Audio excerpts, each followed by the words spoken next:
खनिज संसाधन, भारत में खनिज संसाधन के अंतर्गत धात्विक खनिज, अधात्विक खनिज, पेट्रोलियम संसाधन, कोयला संसाधन, इसके बाद प्राकृतिक गैस संसाधन बचा हुआ था, इसे समाप्त कर लेते हैं। उसके बाद भारत में खनिज संसाधन समाप्त हो जाएगा, है ना। भारत में खनिज संसाधन का अंतिम भाग है प्राकृतिक गैस। इसके बाद हम भारत में ऊर्जा विकास में प्रवेश करेंगे, जिसके अंतर्गत हम परंपरागत ऊर्जा और गैर परंपरागत ऊर्जा का अध्ययन करेंगे। उसे हम दो भागों में भी बांटते हैं, नवीकरणीय ऊर्जा या अनवीकरणीय ऊर्जा, है ना। बाद में बताएंगे ये दोनों क्या है। फिलहाल भारत में खनिज संसाधन का अंतिम भाग समाप्त कर लेते हैं, तो एक बड़ा काम पूरा हो जाएगा, है ना। प्राकृतिक गैस पेट्रोलियम से स्वतंत्र नहीं होता है। जहां पेट्रोलियम पाया जाएगा वहीं पर चट्टान के कोटरों में, धरती के नीचे चट्टान के कोटरों में पेट्रोलियम के ऊपर प्राकृतिक गैस तैरता हुआ रहता है। ओके, तो पेट्रोलियम भंडारों के ऊपर तैरती रहती है नेचुरल गैस। बहुत से लोग सोचते हैं कि एलपीजी और नेचुरल गैस एक ही होता होगा। प्राकृतिक गैस पेट्रोलियम भंडारों के ऊपर पाया जाता है, जबकि एलपीजी सीधे धरती के नीचे से नहीं प्राप्त किया जाता है, चट्टानों में नहीं होती एलपीजी जो रिफाइनरियां होती है ना, एलपीजी कौन सा, जो घरों में हम खाना पकाने के लिए इस्तेमाल करते हैं, लिक्विफाइड पेट्रोलियम गैस, नाम में ही पेट्रोलियम लगा हुआ है, लिक्विफाइड पेट्रोलियम गैस। जहाँ रिफाइनरियां होती हैं, जहाँ हम पेट्रोलियम का शोधन करते हैं, है ना, कचरा साफ करते हैं पेट्रोलियम का, वहां पे गैस रिसती रहती है लगातार पेट्रोलियम से। उसको हम डिब्बे में बंद करके लिक्विफाइड कर लेते हैं, यानी तरल पदार्थ में बदल लेते हैं। गैस को तरल पदार्थ में कैसे बदला जाता है, उसे बहुत ज़्यादा कॉम्प्रेस किया जाता है। कोई भी गैस को जब आप कॉम्प्रेस करेंगे, ऑक्सीजन को भी आप कॉम्प्रेस करेंगे, दबाव देंगे उस पर, तो वो लिक्विफाइड हो जाता है, द्रव के रूप में हो जाता है। तो पेट्रोलियम शोधन के दौरान एक गैस रिसती रहती है रिफाइनरियों से, उस गैस को हमने कॉम्प्रेस करके लिक्विड में बदल देते हैं, तो उसको नाम देते हैं लिक्विफाइड पेट्रोलियम गैस, अर्थात एलपीजी। जबकि नेचुरल गैस सीधे पेट्रोलियम के साथ धरती के नीचे पाई जाती है। तो नेचुरल गैस एलपीजी से अलग है। एलपीजी शोधनशालाओं से उप उत्पाद के रूप में प्राप्त की जाती है, बाई प्रोडक्ट, उप उत्पाद के रूप में प्राप्त की जाती है शोधनशालाओं से, एलपीजी, है ना। नेचुरल गैस में मुख्य जो ज्वलनशील तत्व होता है, प्राकृतिक गैस में मुख्य ज्वलनशील तत्व जो होता है वो है मेथेन, है ना। जो गोबर गैस होता है ना, टंकियां ग्रामीण क्षेत्रों में बड़ी बड़ी टंकियां बनाकर उसमें गोबर को डालकर सड़ाते हैं, तो गोबर से जो गैस रिसती है उसको हम क्या कहते हैं, मेथेन। यानी गोबर गैस का भी मुख्य तत्व मेथेन होता है, नेचुरल गैस का भी मुख्य तत्व मेथेन होता है ना। अक्सर इस सवाल पूछा जाता है कि जो मवेशी होते हैं, पशु जिनको लोग पालते हैं, वो जुगाली करते समय कौन सा गैस बाहर निकालते हैं अपने मुंह से जुगाली करते समय, मेथेन। क्योंकि जो पौधे होते हैं ना, पौधों के सड़ने से मेथेन गैस का रिसाव होता है। तो गोबर एक तरह का क्या है, पौधे का ही विकृत रूप है, तो उसमें से मेथेन गैस निकलता है। इसी तरह ये सवाल अक्सर पूछता है कि धान के खेतों में बहुत ज्यादा दलदल क्षेत्र होता है, क्योंकि धान के खेत हमेशा पानी से लबालब भरे होने चाहिए, है ना। तो धान के खेतों से किस गैस का रिसाव होता है, मेथेन गैस का रिसाव होता है। ठीक है, एक सवाल ऐसे पूछता है कि जो बड़े बड़े बांध बनाए जाते हैं, बड़े बड़े बांधों से किस गैस का रिसाव होता है, मेथेन गैस का रिसाव होता है। जहां भी पौधे सड़ेंगे या दलदली क्षेत्र होगा वहां पर मेथेन गैस का रिसाव होगा। ठीक है, यानी नेचुरल गैस में तो मेथेन है ही, और कहां कहां से मेथेन का रिसाव होता है इसे लिख लीजिए। धान खेतों से मेथेन गैस का रिसाव होता है, बाढ़ क्षेत्रों से या बांधों से मेथेन गैस का रिसाव होता है, पशुओं के जुगाली करने से मेथेन गैस का रिसाव होता है। जो कोयले की खानें हैं, कोयले की खानों में भी कभी कभी जो श्रमिक होते हैं, आपने फिल्मों में देखा होगा कि धरती के नीचे बड़े बड़े कोटर बने होते हैं, उसमें अपना फावड़ा चलाते रहते हैं और चट्टान तोड़ते रहते हैं। तो जो कोयले की चट्टानें हैं उसमें कहीं कहीं मेथेन गैस फंसी रहती है बीच बीच में। अचानक क्या हुआ कि चलाया, भाई गलियारे होते हैं, है ना, जैसे आप यहाँ देख रहे होंगे, इस तरह गलियारा बनाते हुए आगे बढ़ रहे होते हैं, यानी यहाँ पे श्रमिक खड़ा है ना, श्रमिक तोड़ता हुआ इस गलियारे को आगे तक और बढ़ा देता है ना, यानी चट्टान को खोदता हुआ चला जाता है श्रमिक। तो अब क्या है कि यहाँ पे मीथेन गैस फंसी हुई है, तो यानी श्रमिक जैसे ही चट्टान को तोड़ते हुए यहाँ तक पहुंचेगा, है ना, तो मीथेन गैस के संपर्क में आ जाएगा जो श्रमिक है, जो फावड़ा चला रहा है। अचानक से जो सुरंग बनी है धरती के नीचे, उसमें कोयले की सुरंग, उसमें मीथेन गैस भर जाएगा और फावड़ा चलाने से चिंगारी निकलती है, क्योंकि कोयला एक चट्टान है। फावड़ा चलाने से बहुत तेज चिंगारी निकलती है। फावड़ा लोहे का है और कोयला एक पत्थर है, चट्टान है। तो जैसे ही मीथेन गैस के संपर्क में आया, है ना, चिंगारी निकलते ही पूरी कोयले की खान में आग लग जाती है और जितने भी मजदूर या श्रमिक उसमें काम कर रहे होते हैं तुरंत समाप्त हो जाते हैं। आग बड़ी भीषण होती है। तो आप समझ गए कि कहाँ कहाँ मीथेन गैस का पाया जाता है या उसका रिसाव होता है। अक्सर ये सवाल पूछा जाता है। लेकिन नेचुरल गैस का मुख्य तत्व मीथेन होता है, जबकि एलपीजी का मुख्य तत्व ब्यूटेन होता है। यानी वो गैस जो पेट्रोलियम रिफाइनरियों से उप उत्पाद के रूप में, जब पेट्रोलियम शुद्ध किया जाता है, उसका शोधन किया जाता है, तो उप उत्पाद के रूप में जो गैस प्राप्त होती है उसे एलपीजी कहते हैं। और एलपीजी का मुख्य तत्व मीथेन नहीं होता है, बल्कि क्या होता है, ब्यूटेन होता है एलपीजी का मुख्य तत्व। इसके अलावा एलपीजी में प्रोपेन नामक एक अन्य तत्व भी पाया जाता है ना।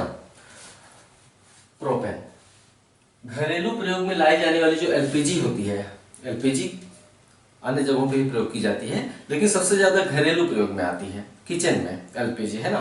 तो जो घरेलू प्रयोग में जो एलपीजी प्रयोग में लाई जाती है उसका वजन कितना होता है, 14.2 किलोग्राम। एक बात का ध्यान रखिएगा, उस पे जो 14.2 किलोग्राम लिखा रहता है वो सिलेंडर का वजन नहीं है। और एग्जाम में भी जब पूछा जाता है कि घरेलू एलपीजी का वजन कितना होता है, तो उसमें सिलेंडर का वजन नहीं पूछता है। ये सवाल कई बार पूछा गया है कि घर में किचन में प्रयोग में लाई जाने वाली एलपीजी का वजन क्या होता है, तो 14.2 किलोग्राम लिखा रहता है सिलेंडर पे। आप देखेंगे आपके भी सिलेंडर पे लिखा होगा। तो 14.2 किलोग्राम सिलेंडर का वजन नहीं है, वो सिर्फ गैस का वजन होता है। ओके। प्राकृतिक गैस की खोज और उत्पादन ओएनजीसी और oil India limited OIL, oil India limited द्वारा ही किया जाता है। ही शब्द का प्रयोग मैंने क्यों किया, क्योंकि पेट्रोलियम का खोज और उत्पादन भी यही दोनों करते हैं। ध्यान रहे, प्राकृतिक गैस और पेट्रोलियम खोजा जाता है इन्हीं दो एजेंसियों द्वारा, ओएनजीसी और ऑयल इंडिया लिमिटेड। क्यों, क्योंकि जहां पेट्रोलियम वहीं पे प्राकृतिक गैस, है ना। तो खोजा जाता है ओएनजीसी द्वारा और ऑयल इंडिया लिमिटेड द्वारा है। लेकिन पेट्रोलियम का शोधन किसके द्वारा किया जाता है, सबसे बड़ी रिफाइनरी वाली कंपनी कौन सी है सरकार की, ऑयल इंडिया नहीं, Indian oil corporation, IOC, Indian oil corporation. हमने बताया था ना सार्वजनिक क्षेत्र में 18 रिफाइनरियां हैं, जिसमें से 9 या 10 रिफाइनरी किसकी है, इंडियन ऑयल कॉर्पोरेशन की है, IOC की है। यानी पेट्रोलियम खोजा जाता है। फिर से हम शुरू से बताते रहे, भारत में पेट्रोलियम की खोज करने, दो शब्दों पर ध्यान दीजिएगा, खोज और उत्पादन। भारत में पेट्रोलियम की खोज और उत्पादन करने के लिए 1956 में ओएनजीसी की स्थापना हुई थी और इसी उद्देश्य से 1959 में यानी 1959 में ऑयल इंडिया लिमिटेड की स्थापना हुई थी। किस काम के लिए, खोज और उत्पादन के लिए। लेकिन पेट्रोलियम का शोधन और वितरण, शोधन मतलब रिफाइनरी में जहां शुद्ध किया जाता है, और वितरण मतलब पेट्रोल पंप जहां से कि पेट्रोल को वितरण किया जाता है, गाड़ियों में बांटा जाता है ना। तो पेट्रोलियम का खोज और उत्पादन इनके द्वारा, जबकि शोधन और वितरण Indian oil corporation HPCL BPCL द्वारा किया जाता है ना। इसके अलावा गुजरात में एक SRL लिमिटेड है, रिलायंस भी उतर चुकी है ना, रिलायंस इंडस्ट्रीज लिमिटेड, उसकी भी कुछ रिफाइनरियां हैं। जबकि अब दूसरा फैक्ट बता रहे हैं कि भारत में प्राकृतिक गैस की खोज और उत्पादन भी ONGC और इंडियन ऑयल लिमिटेड द्वारा ही किया जाता है, सॉरी ऑयल इंडिया लिमिटेड द्वारा ही किया जाता है। लेकिन प्राकृतिक गैस का शोधन और वितरण गेल द्वारा किया जाता है, gas authority of India limited. प्राकृतिक गैस का शोधन और वितरण gas authority of India limited द्वारा किया जाता है। गेल की स्थापना 1984 में हुई थी, ONGC 1956, ऑयल इंडिया लिमिटेड 1959 और gas authority of India limited 1984। ठीक है। नेक्स्ट, भारत में प्राकृतिक गैस का सबसे ज्यादा भंडार और सबसे बड़ा उत्पादन, सबसे बड़ा भंडार और सबसे ज्यादा उत्पादन कहाँ होता है? वही मुंबई हाई में। क्योंकि प्राकृतिक गैस पेट्रोलियम के साथ साथ पाया जाएगा, तो जहां पेट्रोलियम ज्यादा पाया जाता है आमतौर पर माना जाता है कि वहीं पे प्राकृतिक गैस भी ज्यादा पाई जाएगी, है ना। तो भारत के पश्चिमी तट पर मुंबई के पास अरब सागर में जो मुंबई हाई नामक अपतटीय क्षेत्र है, वहीं पर सबसे ज्यादा पेट्रोलियम भी उत्पादन किया जाता है, वहीं पर सबसे ज्यादा प्राकृतिक गैस का भी उत्पादन वहीं होता है, मुंबई हाई अपतटीय तेल क्षेत्र। भारत में नेचुरल गैस का सर्वाधिक खपत बिजली बनाने में होता है। हमारे देश में जो भी प्राकृतिक गैस उत्पादन किया जाता है उसका सबसे ज्यादा खपत विद्युत क्षेत्र में होता है। इसके बाद उर्वरक यानी जो फर्टिलाइजर्स प्लांट होते हैं ना, जहाँ खाद बनाया जाता है, तो बिजली के बाद सबसे ज्यादा उपभोग उर्वरक संयंत्रों में होता है, यानी फर्टिलाइजर्स प्लांट्स में होता है। याद रखिएगा, इस दोनों सवाल पूछे गए हैं कि हमारे देश में प्राकृतिक गैस का सबसे ज्यादा खपत करने वाला क्षेत्र कौन सा है। 4 ऑप्शन दे देंगे, आपको चुनना होगा विद्युत क्षेत्र में सबसे ज्यादा, यानी प्राकृतिक गैस से बिजली भी बनाई जाती है। कैसे? बिजली तो बनती है उसी में, टरबाइन में, है ना। उसे घुमाने के लिए चाहे कोयला जलाइए, चाहे पेट्रोल जलाइए, चाहे प्राकृतिक गैस जलाइए। तो हमारे देश में वर्तमान में इस साल की हालत यह है कि 80% से भी ज्यादा बिजली कोयला जलाकर प्राप्त की जा रही है। फिलहाल 67% वाला आंकड़ा पीछे छूट गया है, नए आंकड़े आ गए हैं। तो 80% से भी ज्यादा बिजली हमारे देश में कोयला जलाकर प्राप्त की जाती है। थोड़ी बहुत बिजली प्राकृतिक गैस जलाकर भी प्राप्त की जाती है, उसकी मात्रा बहुत ही कम है। उत्तर प्रदेश में प्राकृतिक गैस आधारित 2 पावर प्लांट हैं। हमारे उत्तर प्रदेश में प्राकृतिक गैस आधारित 2 पावर प्लांट हैं। एक नोएडा की ददरी में है, ददरी गौतम बुद्ध नगर, और दूसरा औरैया। ये सब बार बार पूछे जाते हैं, इसलिए यहाँ पे जो फैक्ट्स बताए जा रहे हैं, चाहे संसाधन हो चाहे ऊर्जा, एक एक फैक्ट को बहुत अच्छे से समझ के याद कर लीजिए, ठीक है। ददरी और औरैया उत्तर प्रदेश में 2 ऐसे स्थल है जहाँ पर प्राकृतिक गैस से बिजली बनाई जाती है, ददरी और औरैया। नेक्स्ट, देश में प्राकृतिक गैस का सबसे बड़ा भंडार अनुमान किया गया है, अभी उत्पादन नहीं शुरू हुआ है। अनुमान किया गया है कि देश में प्राकृतिक गैस का सबसे बड़ा भंडार कृष्णा गोदावरी बेसिन के D6 ब्लॉक में है। कृष्णा गोदावरी बेसिन मतलब कृष्णा गोदावरी नदी का जो पूर्वी तट पर मुहाना है ना, बंगाल की खाड़ी में, जैसे ही मुहाने के पास बंगाल की खाड़ी में उतरेंगे आप, तो उसे हम कहते हैं कृष्णा गोदावरी बेसिन। तो प्राकृतिक गैस का सबसे बड़ा भंडार कृष्णा गोदावरी बेसिन के D6 ब्लॉक, एक ब्लॉक मिला है प्राकृतिक गैस का, उसको हम ब्लॉक नाम देते हैं, तो उसका नाम रखा गया है D6 ब्लॉक। सवाल इस 2-3 तरह से पूछा गया है, पूछा भी जाएगा, आगे भी पूछा जा चुका है ये सब, कि कृष्णा गोदावरी बेसिन किस खनिज के लिए जाना जाता है? प्राकृतिक गैस के लिए। नेक्स्ट क्वेश्चन, D6 ब्लॉक किस लिए विश्वविख्यात है या किस लिए जाना जाता है? आप कहेंगे प्राकृतिक गैस के लिए। D6 ब्लॉक में कोयला नहीं मिलता है, पेट्रोलियम नहीं मिलता है, किस लिए जाना जाता है? प्राकृतिक गैस के लिए जाना जाता है, D6 ब्लॉक। ओके, तो देश में प्राकृतिक गैस का सबसे बड़ा भंडार कृष्णा गोदावरी बेसिन के D6 ब्लॉक में अनुमानित है। उस तट को हम कहते हैं यनम काकीनाड़ा तट। बंगाल की खाड़ी में जो तट है कृष्णा गोदावरी का, उसे हम कहते हैं यनम काकीनाड़ा तट। कृष्णा गोदावरी बेसिन को आमतौर पर खबरों में, समाचार पत्रों और पत्रिकाओं में केजी बेसिन कहा जाता है। केजी बेसिन के अंतर्गत D6 ब्लॉक। नेक्स्ट, क्लैथरेट समुद्र के नीचे 2 किलोमीटर की गहराई में जाने पर ध्रुवीय क्षेत्रों में यानी उत्तरी ध्रुव, दक्षिणी ध्रुव, ध्रुवीय क्षेत्रों में समुद्र के नीचे 2 किलोमीटर की गहराई में जाने पर बर्फ, भाई ध्रुवों के पास बर्फ बहुत ज्यादा है, तो 2 किलोमीटर की गहराई में जाने पर बर्फ में मेथेन गैस फंसी रहती है।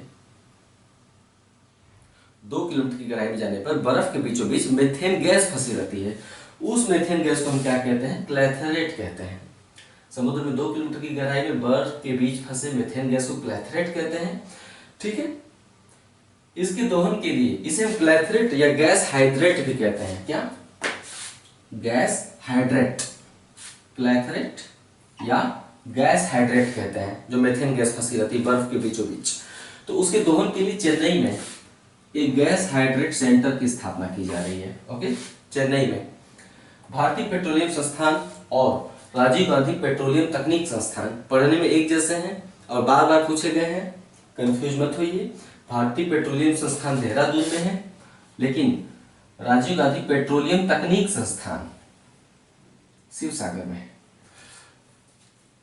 कभी कभी पूरे शब्दों का प्रयोग नहीं किया जाता, अधूरे शब्द दे दिए जाते हैं। जैसे पूछ दिया जाएगा पेट्रोलियम तकनीक संस्थान कहाँ है, राजीव गांधी शब्द का प्रयोग ही नहीं किया जाएगा। प्रश्न बनाने वाले कैसे भी बना देते हैं, आपकी आईक्यू पकड़ ली जाती है। तो पेट्रोलियम तकनीक संस्थान कहाँ है, शिव सागर असम में है, जबकि पेट्रोलियम संस्थान देहरादून में है, कंफ्यूज मत होइएगा। नेक्स्ट, वर्तमान में देखिए, जब प्राकृतिक गैस कहीं पे पाई जाती है धरती के नीचे, तो प्रयास किया जाता है कि प्राकृतिक गैस हो चाहे पेट्रोलियम, या तो हम उसे बड़े बड़े टैंकों में भरकर मालगाड़ी के माध्यम से रिफाइनरियों तक भेजें। दो रास्ते हैं कि अगर मुंबई हाई में पेट्रोलियम मिला या प्राकृतिक गैस मिला तो तरीका क्या है, बड़े बड़े टैंकों में भरकर मालगाड़ी के माध्यम से हम रिफाइनरियों में भेज देते हैं शुद्ध होने के लिए।